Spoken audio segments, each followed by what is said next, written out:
मेरा नाम समीर है और मैं मुंबई में एक मिडिल क्लास परिवार से हूं। मैं हमेशा से विज्ञान का मानने वाला रहा हूं। भूत प्रेत, आत्मा, ये सब मेरे लिए सिर्फ कहानियों का हिस्सा थे। लेकिन वो रात, वो पूर्णिमा की रात, उसने मेरी सोच बदल दी। ये घटना कुछ साल पहले की है। मैं अपने दोस्तों के साथ गोवा गया था। हम 3 दोस्त थे, मैं, रोहित और नीरज। गोवा में हमने एक पुराना विला किराए पर लिया था। विला बहुत ही खूबसूरत था, लेकिन सुनसान इलाके में था। हमें वो जगह सस्ती मिली क्योंकि वो विला अक्सर खाली रहता था। पहली रात सब कुछ नॉर्मल था। हमने काफी मस्ती की, बीच पर घूमे और वापस आकर खाना खाया। लेकिन जब हम सोने गए तो कुछ अजीब हुआ। रात के करीब 2 बजे मुझे लगा कि किसी ने मेरा नाम पुकारा, समीर। आवाज धीमी थी लेकिन साफ सुनाई दी। मैंने सोचा कि ये मेरी कल्पना होगी। मैंने अपने आप से कहा, शायद मैं थक गया हूं, और फिर से सो गया। दूसरी रात कुछ और अजीब हुआ। हम सब लिविंग रूम में बैठे थे। रोहित गिटार बजा रहा था और नीरज गाने की कोशिश कर रहा था। तभी अचानक गिटार की तारें अपने आप बजने लगीं। हम तीनों सन्न रह गए।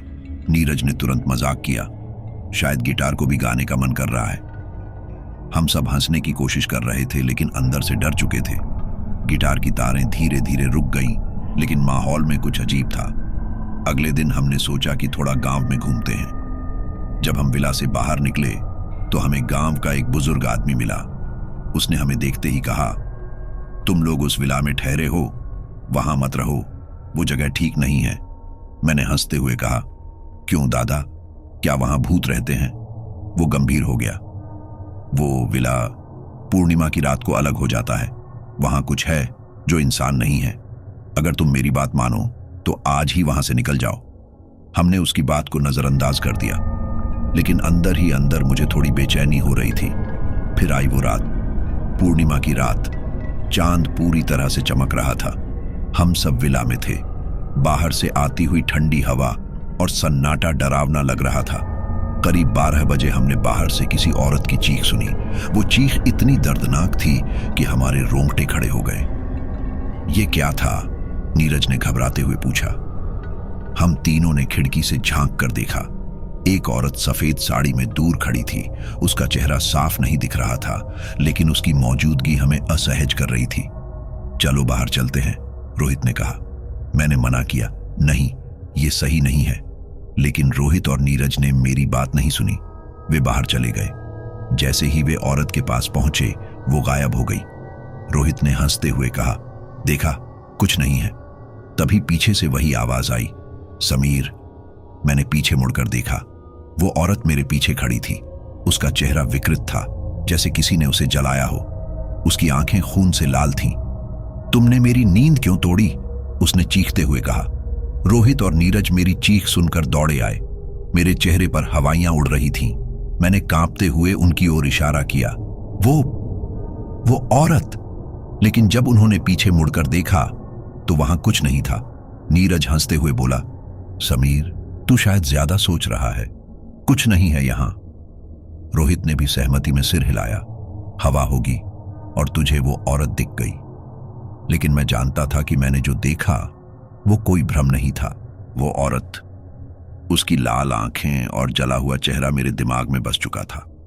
हम वापस विला में आ गए, पर उस रात नींद किसी को नहीं आई। खिड़कियों से आती ठंडी हवा और सन्नाटा माहौल को और अजीब बना रहा था। अगले दिन सुबह जब हम उठे तो देखा कि विला का मेन गेट खुला हुआ था। हमने याद किया कि पिछली रात हमने खुद अपने हाथों से दरवाजा बंद किया था। ये किसी का प्रैंक है, रोहित ने कहा। लेकिन विला के आसपास कोई नहीं था। गांव के लोग उस विला के करीब भी नहीं आते थे। कुछ गड़बड़ है, मैंने धीरे से कहा। नीरज चिढ़ गया, तू हर चीज में डर मत देखा कर। ये गोवा है, मस्ती के लिए आए हैं। भूत प्रेत वाली कहानियां यहीं छोड़। मैं चुप हो गया, लेकिन अंदर से बेचैन था। शाम को हमने विला को अच्छे से एक्सप्लोर करने का सोचा। विला के बेसमेंट में हमें एक पुराना बक्सा मिला। बक्से पर धूल जमी हुई थी और उस पर अजीब सी नक्काशी की हुई थी। ये क्या है? रोहित ने बक्से को खोलने की कोशिश की। जैसे ही बक्सा खुला, एक तेज ठंडी हवा का झोंका आया। अंदर से एक पुराना डायरी जैसा कुछ निकला। ये किसी की डायरी लग रही है, नीरज ने कहा। मैंने डायरी के पहले पन्ने को पढ़ा। उसमें लिखा था, अगर तुम ये पढ़ रहे हो तो शायद तुम भी उस शाप का हिस्सा बन चुके हो। इस विला में जो कुछ भी होता है वो पूर्णिमा की रात से जुड़ा है। बचने का कोई तरीका नहीं है। हम तीनों एक दूसरे को घबराए हुए देखने लगे। हमने उस डायरी को और पढ़ा। उसमें लिखा था कि ये विला करीब 50 साल पुराना है। इसे एक अमीर व्यापारी ने अपनी पत्नी के लिए बनवाया था, लेकिन उसकी पत्नी की मौत यहीं हुई थी। लोग कहते हैं कि उसने खुद को आग लगाकर मार लिया था। उसके बाद से हर पूर्णिमा की रात को उसकी आत्मा इस विला में भटकती है। ये सब बकवास है, नीरज ने झुंझलाते हुए कहा। लेकिन डायरी पढ़ने के बाद मेरा दिल जोर जोर से धड़क रहा था। उस रात हमने तय किया कि सब एक ही कमरे में सोएंगे, लेकिन जैसे ही रात का 1 बजा अजीब चीजें होने लगीं। खिड़कियां अपने आप खुलने लगीं, दीवारों पर जैसे कोई खरोंच कर रहा हो, और फिर वही आवाज, समीर। मैंने हड़बड़ाकर उठकर देखा। वही औरत मेरे बिस्तर के पास खड़ी थी। उसकी आंखें मेरी ओर घूर रही थीं। मैंने चिल्लाते हुए रोहित और नीरज को उठाया, लेकिन जब तक वो उठे वो औरत गायब हो चुकी थी। ये सब मेरे साथ ही क्यों हो रहा है? मैंने घबराते हुए पूछा। रोहित ने कहा, शायद ये तेरा कोई डर है जो बाहर आ रहा है। लेकिन नीरज अब थोड़ा डर चुका था। मुझे लगता है कि हमें यहां से निकल जाना चाहिए। ये जगह सही नहीं है। सुबह होते ही हमने गांव के उसी बुजुर्ग से बात की। उसने कहा, तुमने वो डायरी खोलकर बड़ी गलती की है। अब तुम उस आत्मा को और भड़का चुके हो। पूर्णिमा की अगली रात तक अगर तुमने इस विला को नहीं छोड़ा तो तुम बच नहीं पाओगे। हमने तय किया कि अगली रात से पहले हम यहां से चले जाएंगे, लेकिन हम ये नहीं जानते थे कि वो आत्मा हमें छोड़ने वाली नहीं थी। हमने तय किया था कि अगली रात से पहले इस विला को छोड़ देंगे, लेकिन जब शाम हुई तो ऐसा लगने लगा जैसे वो जगह हमें जाने नहीं देना चाहती थी। शाम को करीब 7 बजे हम अपना सामान पैक कर रहे थे। अचानक विला के सारे दरवाजे अपने आप बंद हो गए। रोहित ने दरवाजे को खोलने की कोशिश की, लेकिन वो जैसे अंदर से किसी ने जाम कर दिया हो। क्या हो रहा है यार? नीरज ने घबराते हुए कहा। मैंने कहा, शायद ये वही आत्मा है। वो नहीं चाहती कि हम यहां से जाएं। रोहित ने झल्लाकर कहा, तुम दोनों पागल हो, ये सब इत्तेफाक है। मैं खिड़की से बाहर निकलता हूं। लेकिन जैसे ही रोहित खिड़की के पास गया, खिड़की के शीशे अचानक छटक गए। शीशे के छोटे छोटे टुकड़े उसके चेहरे पर जा लगे। वो दर्द से चीख पड़ा। नीरज और मैंने उसे खींचकर पीछे किया। कुछ ठीक नहीं है, मैंने कांपती हुई आवाज में कहा। हमने तय किया कि डायरी को फिर से पढ़ा जाए। शायद उसमें हमें इससे बाहर निकलने का कोई उपाय मिले। डायरी के अगले पन्नों में लिखा था, अगर तुमने इस विला की आत्मा को परेशान किया है तो उसका गुस्सा बर्दाश्त नहीं कर पाओगे। वो पूर्णिमा की रात अपने सबसे शक्तिशाली रूप में होती है। अगर तुमने उसे शांत नहीं किया तो तुम उसकी दुनिया का हिस्सा बन जाओगे। शांत कैसे करें? नीरज ने बेताबी से पूछा। डायरी में आगे लिखा था, उसकी मौत का कारण ढूंढो और उसे न्याय दो। केवल यही उसका गुस्सा शांत कर सकता है। लेकिन हम ये कैसे करेंगे? मैंने खुद से सवाल किया। उस रात अजीब चीजें शुरू हो गईं। दीवारों पर खून के निशान उभर आए, कमरे की लाइट्स जल बुझने लगी और हर जगह एक ही शब्द लिखा हुआ था, इंसाफ। ये हमें कुछ बताना चाहती है, मैंने कहा। पर क्या? रोहित ने पूछा, जो अब तक बहुत डर चुका था। रात के करीब 2 बजे हम तीनों लिविंग रूम में बैठे थे। अचानक ठंडी हवा का झोंका आया और सामने वही औरत प्रकट हो गई। उसका चेहरा अब और भी विकृत लग रहा था। उसने चीखते हुए कहा, तुम मेरे घर में क्यों आए हो? मुझे मेरे दर्द से आजाद क्यों नहीं करते? मैंने डरते हुए पूछा, तुम्हें क्या चाहिए? उसने कहा, सच जानो, मैं तब तक तुम्हें नहीं छोड़ूंगी जब तक तुम मेरा बदला नहीं लेते। फिर वो गायब हो गई, लेकिन कमरे में एक अजीब ठंडक और डरावना माहौल छोड़ गई। अगली सुबह हमने तय किया कि हम गांव में जाकर इस विला के इतिहास के बारे में और पता लगाएंगे। हमें बुजुर्ग से कुछ और जानकारी मिली। उसने बताया कि व्यापारी की पत्नी, जिसे इस विला में जलाया गया था, को जिंदा जलाया गया था। लोग कहते हैं कि उसने खुद को आग लगाई, लेकिन सच्चाई कुछ और है। सच्चाई क्या है? मैंने पूछा। उसने कहा, उसके पति ने उसे धोखा दिया था और जब उसने विरोध किया तो उसने उसे मार दिया, लेकिन उसका पाप उसे अब तक सता रहा है। उसकी आत्मा इंसाफ मांग रही है, पर हम क्या कर सकते हैं? रोहित ने पूछा।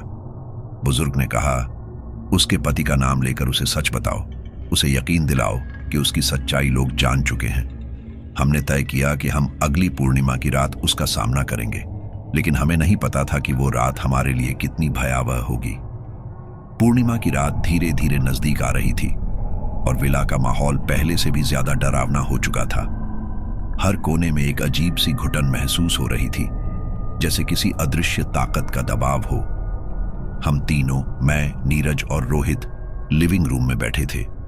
हमारे सामने वही डायरी रखी हुई थी और हम उसमें लिखे हर शब्द को बार बार पढ़ रहे थे। डायरी में जो कुछ लिखा था, उसे पढ़कर यह साफ था कि उस औरत की आत्मा को शांति तभी मिल सकती थी जब उसके पति के गुनाहों को सबके सामने लाया जाए। लेकिन सवाल यह था कि हम यह सब कैसे करेंगे? शाम होने से पहले हमने विला के बेसमेंट से मोमबत्तियां, पुराने सामान और वो बक्सा उठाया जिसमें से डायरी निकली थी। हमें लगा कि ये सारी चीजें किसी न किसी रूप में आत्मा को शांत करने में मदद कर सकती हैं। यार, मुझे नहीं लगता कि ये प्लान काम करेगा, रोहित ने कहा। उसकी आवाज में डर साफ झलक रहा था। हमें कोशिश तो करनी ही पड़ेगी, वरना यहां से जिंदा निकलना नामुमकिन है, मैंने कहा। नीरज, जो हमेशा हमें बेवकूफी में उलझाने वाला बनता था, इस बार चुप था। शायद उसे भी लग गया था कि हालात हमारे बस से बाहर हो चुके हैं। जैसे ही रात के 12 बजे विला में अजीब घटनाएं शुरू हो गईं। खिड़कियों पर जोर से किसी के खटखटाने की आवाजें आने लगीं। फर्श पर अजीबोगरीब खरोंचों के निशान उभर आए। हमने लिविंग रूम में बैठकर एक गोल घेरा बनाया और मोमबत्तियां जला दी। हमने डायरी के आखिरी पन्ने को फिर से पढ़ा। जब पूर्णिमा की रात चांद अपनी चरम सीमा पर हो, आत्मा खुद को सबसे ज्यादा प्रकट करती है, उसी समय उसका सामना करना होगा। अचानक दीवारों पर खून जैसे निशान बनने लगे और उन पर लिखा था, इंसाफ करो। हमारे सामने की खिड़की अपने आप खुल गई और एक तेज ठंडी हवा का झोंका अंदर आया।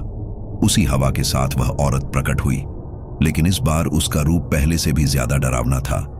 उसकी आंखें खून जैसी लाल थीं और उसके जले हुए चेहरे से धुआं उठ रहा था। तुमने मेरी डायरी पढ़ी, मेरे दर्द को जाना, लेकिन क्या तुमने मेरे लिए कुछ किया? उसने चीखते हुए कहा। मैंने कांपती हुई आवाज में कहा, हमें माफ कर दो, हम तुम्हारी मदद करना चाहते हैं, बताओ हमें क्या करना होगा। उसने अपने हाथ ऊपर उठाए और पूरा कमरा थरथराने लगा। दीवारों पर तस्वीरें टूटकर गिरने लगी। उसने कहा, मेरे पति का सच सबको बताओ। इस विला की हर ईंट मेरे दर्द की गवाह है। जब तक उसका नाम उजागर नहीं होगा, मैं चैन से नहीं रह सकती।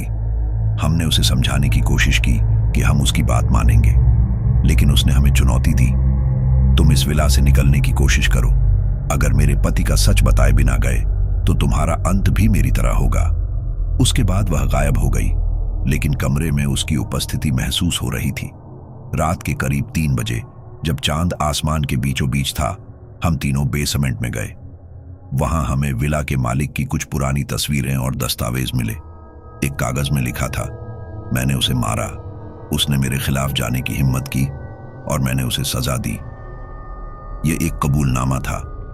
उस व्यापारी ने अपनी पत्नी को जिंदा जलाया था।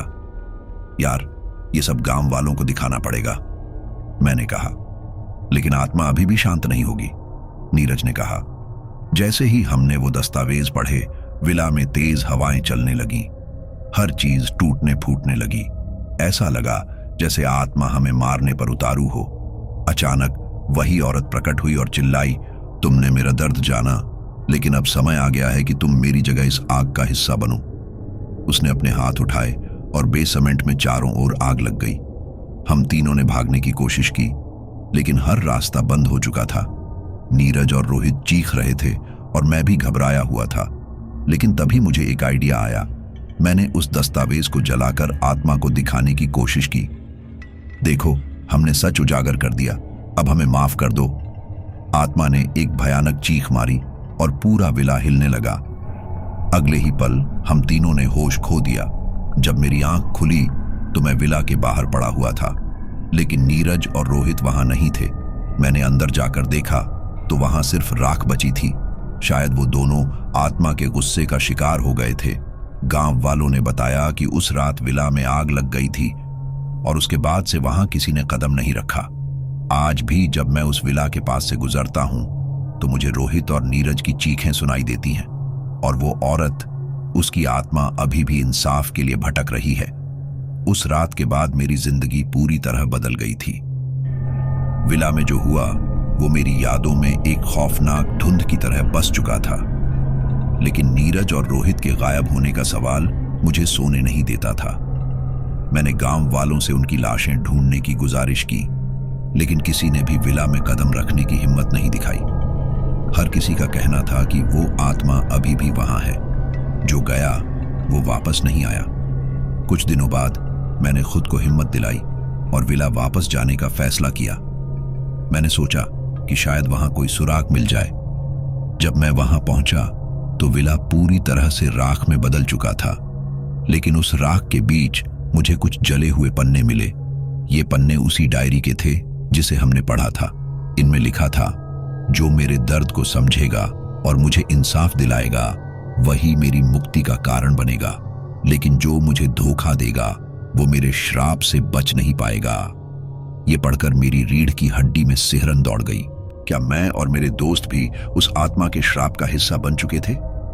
उस रात के बाद अजीब चीजें होने लगी। मेरे घर में किसी की पदचाप सुनाई देती, दरवाजे अपने आप खुल जाते और सबसे डरावनी बात, मुझे नीरज और रोहित की परछाइयां दिखने लगी।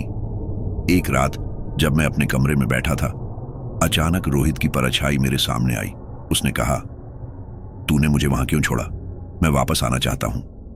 मैं चीख पड़ा और कमरे से बाहर भाग गया, लेकिन भागते समय मुझे नीरज की आवाज सुनाई दी, तूने मुझे धोखा दिया, अब तू भी हमारे जैसा बनेगा। मैंने तय किया कि मैं किसी तांत्रिक से मदद लूंगा। हालांकि मुझे तंत्र मंत्र पर ज्यादा भरोसा नहीं था, लेकिन अब मेरे पास और कोई रास्ता नहीं था। गांव के बाहर एक तांत्रिक से मैंने सारी कहानी बताई। उसने कहा, उस आत्मा ने तुम्हें जिंदा छोड़ा क्योंकि वो चाहती है कि तुम उसका इंसाफ पूरा करो, लेकिन अगर तुमने जल्दी कुछ नहीं किया तो वो तुम्हें भी ले जाएगी। मैंने तांत्रिक से पूछा, मुझे क्या करना होगा? उसने कहा, तुम्हें उस व्यापारी के सच को सबके सामने लाना होगा और विला की बची हुई राख को गंगा में बहाकर आत्मा को शांति दिलानी होगी। मैंने गांव के मुखिया और सभी लोगों को इकट्ठा किया और उन्हें व्यापारी के गुनाहों के बारे में बताया। मैंने वो जले हुए दस्तावेज और डायरी के पन्ने सबके सामने पेश किए। गांव वालों ने उस व्यापारी की कब्र को खोदकर उसकी राख को भी गंगा में बहाने का फैसला किया। हमने तय किया कि ये सब अगली पूर्णिमा की रात करेंगे, लेकिन उस रात विला के खंडहर से भयानक चीखें सुनाई देने लगी। ऐसा लग रहा था कि आत्मा अपना गुस्सा निकाल रही हो। जब हमने व्यापारी की राख गंगा में बहाई तो आसमान अचानक साफ हो गया। वो औरत प्रकट हुई, लेकिन इस बार उसका रूप शांत था। उसने कहा, अब मुझे मुक्ति मिली, लेकिन तुम्हारे दोस्तों को नहीं। वो मेरी सजा का हिस्सा बन चुके हैं। मैंने उससे गुहार लगाई, प्लीज उन्हें छोड़ दो।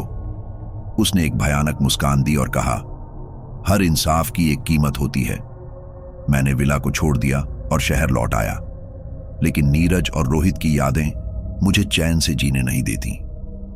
आज भी पूर्णिमा की रात को मुझे उनकी चीखें सुनाई देती हैं और कभी-कभी खिड़की पर उनकी परछाइयां दिखती हैं। शायद आत्मा ने मुझे छोड़ दिया हो, लेकिन उसका श्राप मेरी जिंदगी का हिस्सा बन चुका है।